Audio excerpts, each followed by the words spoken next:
আমাদের দেশ তারুণ্যের দেশ। সামনে একটা নির্বাচন আসছে। এই নির্বাচনে 50% বেশি ভোটাররা যুবক, তারা অনূর্ধ্ব 35।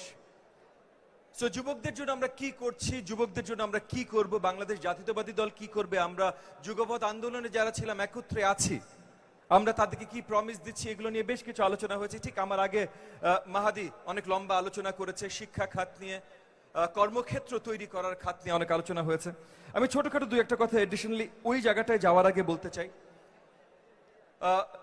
খুবই ত্যাগী এবং বিচক্ষণ একজন সংবাদকর্মী মুক্তাদির রোমিও এখানে কয়েকটা কথা বলেছেন, অত্যন্ত বাস্তবিক কথা বলেছেন।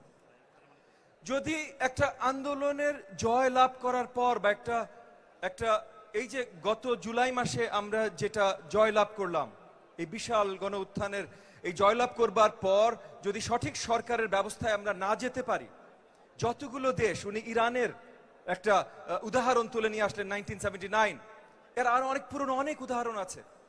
ফ্রান্সে ফ্রেঞ্চ রেভলিউশনের পর যখন সঠিকভাবে সরকার আসতে পারে নাই, তখন এক্সট্রিম ডানপন্থীরা থার্মোডরিয়ান রিয়াকশন করে তারা জ্যাকোবিন সরকার তৈরি করে। রাশিয়াতে 1917 সালে ফেব্রুয়ারির আন্দোলনের পর যখন সঠিকভাবে একটা সরকার বসানো যায় নাই, তখন এক্সট্রিম ডানপন্থীরা বলশেভিকরা অক্টোবরে নতুন রেভলিউশন করা সরকার গঠন করে। আমরা কোন এক্সট্রিম ডানপন্থীদের এই দেশে সরকার গঠন করতে দিতে পারি না। আমরা সবাই গত 15, 16, 17 বছর এত ত্যাগ স্বীকার করে, জান বাজি রেখে, নিজেদের সহকর্মীদের জীবন ত্যাগ দেখে আমরা এত কিছু করি নাই যে সামনে থেকে মাঝখান থেকে এক্সট্রিম ডানপন্থীরা বাংলাদেশকে চুরি করে নিয়ে যাবে। এইটা আমরা হইতে দিতে পারি না। এবং মুক্তাদির রোমিও সঠিক কথা বলেছেন। পাগড়ি পরা কিছু চিন্তক আছেন বা একজন চিন্তক আছেন, ওনার লোকজন অনেক জায়গায় ছড়িয়ে গেছে, অন্তর্বর্তীকালীন সরকারে ছড়িয়ে গেছে। ডানপন্থী দল আছে একটা, সরকার পরিচালনার অনেক জায়গায় তাদের লোকজন ছড়িয়ে গেছে। আমরা গণতন্ত্র নিয়ে চিন্তা করছিলাম, আমরা দেশ জাতি এবং জনগণ নিয়ে চিন্তা করছিলাম, দুষ্ট চিন্তা আমরা করি নাই, তাই আমাদের লোকজন ওই জায়গায় বসাইতে পারি নাই। কিন্তু তার মানে যেই আন্দোলনে আমরা নেমেছিলাম সেই আন্দোলন এখনো শেষ হয় নাই। তার মানে আন্দোলন এখনো চলছে। যতক্ষণ পর্যন্ত ফেব্রুয়ারির নির্বাচন আমরা না পাবো, ততক্ষণ পর্যন্ত আন্দোলন আমাদের চালায় যেতে হবে ইনশাআল্লাহ। আমি অল্প দুই একটা জিনিস নিয়ে বলতে চাই। ইতিমধ্যে গত বেশ কয়েক মাস ধরে বিএনপির বিরুদ্ধে অনেক আলোচনা এসেছে চাঁদাবাজি নিয়ে। কত হাজার নেতা কর্মীদের দল থেকে বহিষ্কার করা হয়েছে সেটা সংখ্যা আমার থেকে আপনারা অনেক বেশি ভালো জানেন। সোশ্যাল মিডিয়াতে আমরা দেখছি অন্য রাজনৈতিক দল বা অন্যরা আলোচনা তুলছে যে বিএনপির এত নেতা কর্মী চাঁদাবাজি করে। এইটা যে ভুল ন্যারেটিভ, এটা পরিষ্কার করে সবাইকে দেখাই দিতে হবে। গণমাধ্যমে আমাদের ভাইয়েরা যারা আছেন তাদেরকেও বলছি, আজকে আমাদের জাতীয়তাবাদী ভাই বোনেরা যারা আছেন তাদেরকেও বলছি, কারণ এটা পরিষ্কার প্রমাণ যে বিএনপি একমাত্র দল যে চাঁদাবাজি বন্ধ করার জন্য কাজ করছে। অন্য কোন দলে কোনদিনও শুনেছেন চাঁদাবাজি ধরা পড়েছে বলে তারা দল থেকে বহিষ্কার করেছে? আজকে এই যে নতুন দল এনসিপি, তরুণরা, তাদের থেকে আমাদের অনেক স্বপ্ন ছিল, তাদেরকেও চাঁদাবাজির জন্য বহিষ্কার হয়েছে।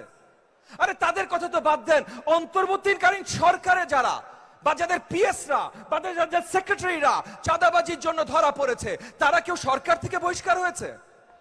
না, একমাত্র বিএনপি ওই দল বাংলাদেশের ইতিহাসে যারা চাঁদাবাজির জন্য শক্ত কোনো প্রমাণ যদি দেখানো যায় সঙ্গে সঙ্গে বহিষ্কার করছেন। এবং কার অধীনে করছেন? জনাব তারেক রহমানের নেতৃত্বে করছেন। জনাব তারেক রহমান সহ আপনারা সবাই একটা উদাহরণ সৃষ্টি করছেন যে আপনারা আগামীতে চাঁদাবাজি মেনে নেবেন না। এইটার জন্য ভাই আপনাদের সবাইকে আমি একটা করতালি দিতে চাই, আপনারা যদি আমাকে জয়েন করতে চান। চাঁদাবাজি বিএনপি শুরু করে নাই, নতুন বাংলাদেশে শুরু হয় নাই, তবে নতুন বাংলাদেশে উদাহরণ সৃষ্টি বিএনপি করেছে, আপনারা করেছেন, জনাব তারেক রহমানের নেতৃত্বে করেছেন, যে চাঁদাবাজি আর আপনারা সহ্য করবেন না। এইটা হলো নতুন বাংলাদেশ। একই সাথে নতুন বাংলাদেশ নিয়ে যদি কথা বলতে হয়, আমরা এখন সংস্কার নিয়ে কথা বলি। সবাই সংস্কার নিয়ে কথা বলছে এবং এগেন আরেকবার ভুল ন্যারেটিভ, আপনাদের বিরুদ্ধে কথা এসছে আপনারা সংস্কার চান না নির্বাচন চান। প্রথম সংস্কার আলোচনা আনলো কারা? 31 দফা। 31 দফার মাধ্যমে প্রথম বাংলাদেশের জনগণের কাছে যাওয়া হলো এবং 31 দফা প্রথমে বিএনপি মানে আপনাদের জাতীয়তাবাদী দল আপনারা নিজেরা করলেন, তারপর যুগপৎ আন্দোলনে আমরা যারা ছিলাম আমাদেরকে ডাকলেন, আমাদেরকে আমন্ত্রণ জানাইলেন, আমরা সবাই মিলে আলোচনা করে 31 দফা আমরা নির্ণয় করলাম বাংলাদেশের জনগণকে সঠিক গণতন্ত্র উপহার দিতে হইলে এই 31 দফা লাগবে। তাহলে প্রথম সংস্কার কারা দিল ভাই? কারা নিয়ে আসলো? বিএনপি নিয়ে আসলো, আমরা নিয়ে আসলাম। তাহলে যারা প্রথম সংস্কার নিয়ে আসলাম তাদেরকে যদি এখন সংস্কার বিরোধী বলা হয় তাহলে সেটার বিরুদ্ধে আওয়াজ তুলতে হবে না? কারণ যারা বলছে সংস্কার আমরা আগে চাই না, আমরা শুধু নির্বাচন চাই, তাদেরকে একটু মনে করিয়ে দেন ভাই, গত 6 বছরের সরকারে সিলেটের সব সাদা পাথর উধাও হয়ে গেছে, কেউ থামাইতে পারে নাই। গত 6 মাসের সরকারে সব জায়গায় করাপশন ছড়িয়ে গেছে, কেউ থামাইতে পারে নাই। গত 12 মাসের সরকারে আইন শৃঙ্খলা কোনো জায়গায় ফেরত আনা যায় নাই। একটা কারণ আছে ভাই, আমরা নির্বাচন চাই।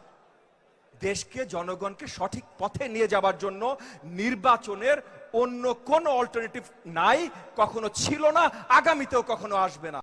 তার জন্য আমরা নির্বাচন চাই। এই ন্যারেটিভটা আপনাদের সবার কাছ থেকে শক্তভাবে আসা অত্যন্ত গুরুত্বপূর্ণ এবং একই সাথে আমার গণমাধ্যমের ভাই বোনদের আবার আবেদন জানাচ্ছি, আপনাদের কাছ থেকে আসা গুরুত্বপূর্ণ। আমরা নির্বাচন ভাই ক্ষমতায় যাওয়ার জন্য চাই না তো। আপনারাই বলছেন নির্বাচনের বিএনপি ক্ষমতায় যাবে।